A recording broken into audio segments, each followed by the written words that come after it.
Welcome to Medics and Radios. Before you can start learning about community resiliency and disaster management, we have to look at the field of emergency management and how it works. FEMA, the Federal Emergency Management Agency, is probably one of the most misunderstood government agencies. If you know how emergency management works at various governmental levels, then you can coordinate your personal preparedness plans with official community plans. You may even become part of your local or state emergency management program. Coordination of knowledge, resources, and expertise between government officials and the private sector is a basic principle of emergency management. The Federal Emergency Management Agency is the federal agency responsible for leading the nation's efforts to prepare for, protect and mitigate against, respond to, and recover from the impacts of natural disasters and man-made incidents or terrorist events. To do that, we use three primary tools: the National Preparedness System, the Incident Command System, and the National Incident Management System. FEMA's mission is to support the citizens and first responders to promote that, as a nation, we work together to build, sustain, and improve our capability to prepare for, protect against, respond to, recover from, and mitigate all hazards. Emergency management was institutionalized in 1979 with the creation of the Federal Emergency Management Agency. 5 federal agencies that dealt with many types of emergencies consolidated to form FEMA. Since that time, many state and local organizations have changed the names of their organization to include the words emergency management.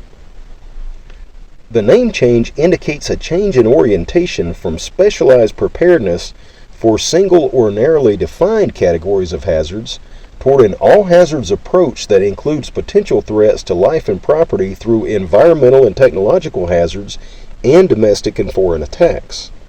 Now, this change reflects an increased emphasis on making the nation's emergency management capability responsive to any major emergency. The concept of emergency management consists of 3 interrelated components, which are all-hazards approach. Technological and natural disasters and terrorist attacks have many common features, suggesting that many of the same strategies can be applied to many emergencies. The Emergency Management Partnership. Finding resources for disaster management requires a partnership among all levels of government, local, state, and federal, and the private sector, business and industry, voluntary organizations, and the public. This approach also allows the disaster victims to contribute to emergency management solutions. For example, emergency managers and the animal care community collaborate in various partnerships.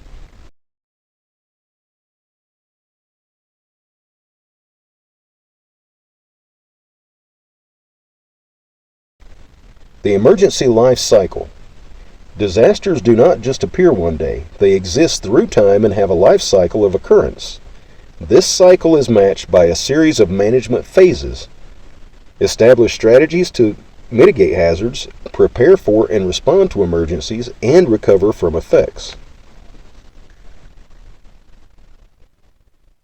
Community preparedness for all disasters requires identifying resources and expertise in advance and planning how these can be used in a disaster. However, preparedness is only one phase of emergency management. Current thinking defines 4 phases of emergency management: mitigation, preparedness, response, and recovery. There are entire courses on each of these phases. Mitigation, preventing future emergencies or minimizing their effects, includes any activities that prevent an emergency, reduce the chance of an emergency happening, or reduce the damaging effects of unavoidable emergencies, and mitigation activities that take place before and after emergencies. Preparedness, preparing to handle an emergency, includes plans or preparations made to save lives and help response and rescue operations. Evacuation plans and stocking food and water are both examples of preparedness. Preparedness activities take place before an emergency occurs. Response, Responding safely to an emergency includes actions taken to save lives and prevent further property damage in an emergency situation. Response is putting your preparedness plans into action. Seeking shelter from a tornado or turning off gas valves in an earthquake are both response activities. Response activities take place during an emergency. Recovery. Recovering from an emergency includes actions taken to return to a normal or an even safer situation following an emergency. Recovery includes getting financial assistance to help pay for the repairs, and recovery activities take place after an emergency.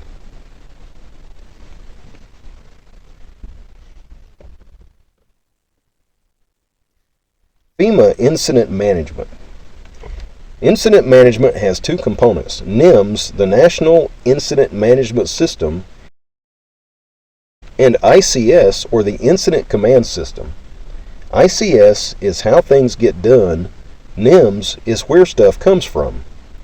The National Incident Management System guides all levels of government, non-governmental organizations, and the private sector to work together to prevent, protect against, mitigate, respond to, and recover from incidents.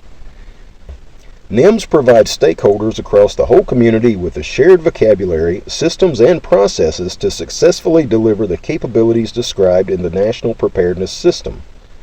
NIMS defines operational systems that guide how personnel work together during incidents. Every day, jurisdictions and organizations work together to share resources, integrate tactics, and act collaboratively. Whether these organizations are nearby or supporting each other from across the country, their success depends on a common, interoperable approach to sharing resources, coordinating and managing incidents, and communicating information. The Incident Command System is a management system designed to enable effective and efficient domestic incident management by integrating a combination of facilities, equipment, personnel, procedures, and communications operating within a common organizational structure. It enables incident managers to identify the key concerns associated with the incident, often under urgent conditions, without sacrificing attention to any component of the command system. ICS is normally structured to facilitate activities in 6 major functional areas: command, operations, planning, logistics, intelligence and investigations, and finance and administration. The Incident Command System is a standardized approach to the command, control, and coordination of emergency response, providing a common hierarchy within which responders from multiple agencies can be effective. ICS was initially developed to address problems of interagency responses to wildfires in California and Arizona, but is now a component of the National Incident Management System in the U.S., where it has evolved into use in all hazard situations, ranging from active shootings to hazmat scenes. In addition, ICS has acted as a pattern for similar approaches internationally.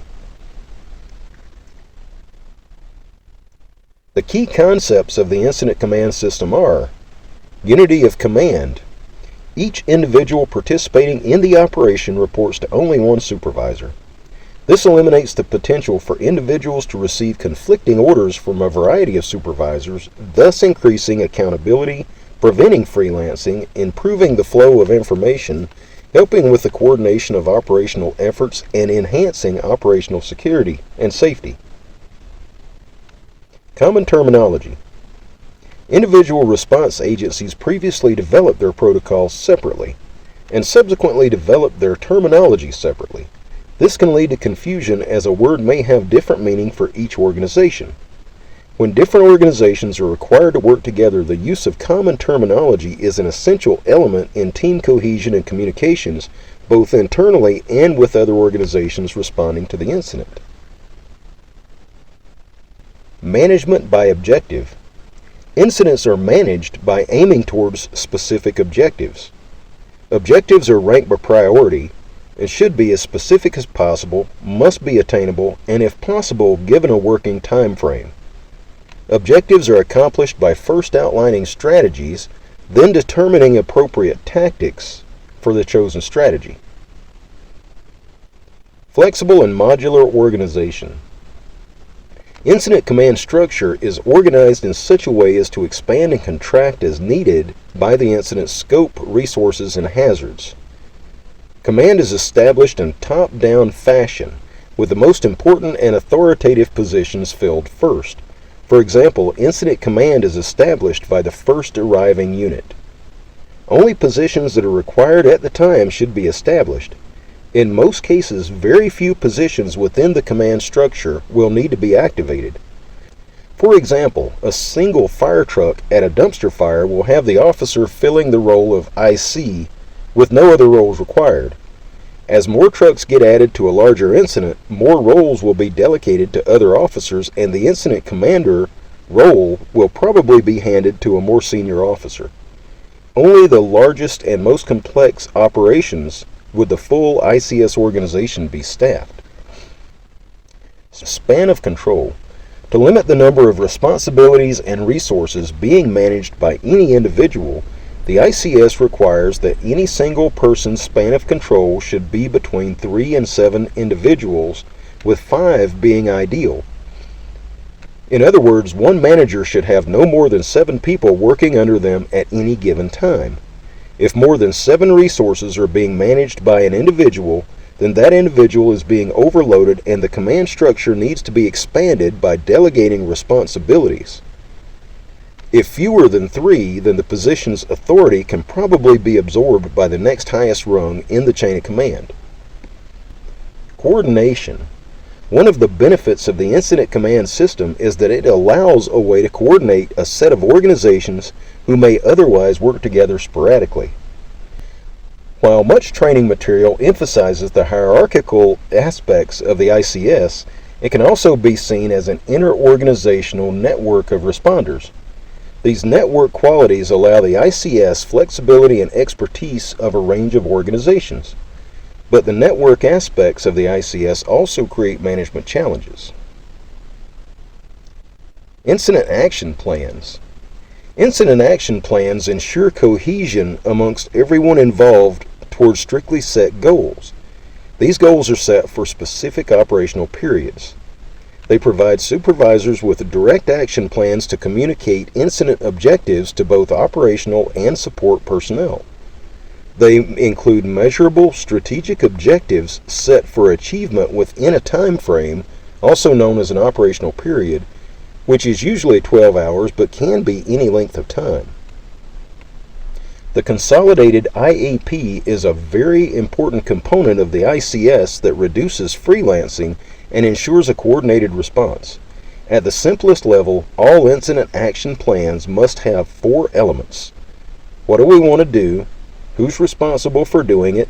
How do we communicate with each other? And what's the procedure if someone is injured? The content of the IAP is organized by a number of standardized ICS forms that allow for accurate and precise documentation of an incident. Bringing it down to our level. The goal with the Medics and Radios scenario training is to give average community members a hands-on introduction to incident management. An incident is any event that disrupts the normal flow of activities. Incidents can be small and only affect one person, such as a heart attack or a stroke, or a large natural disaster or terrorist attack that might affect entire regions of the country. The 5 steps of incident response. In our Medics and Radios scenarios, we're going to focus on the 5 steps of incident response. Preparation, knowing what to do, where to go, and whom to call. Detection and reporting, getting the right information to the right people or agencies. Triage and analysis, which is patient assessment.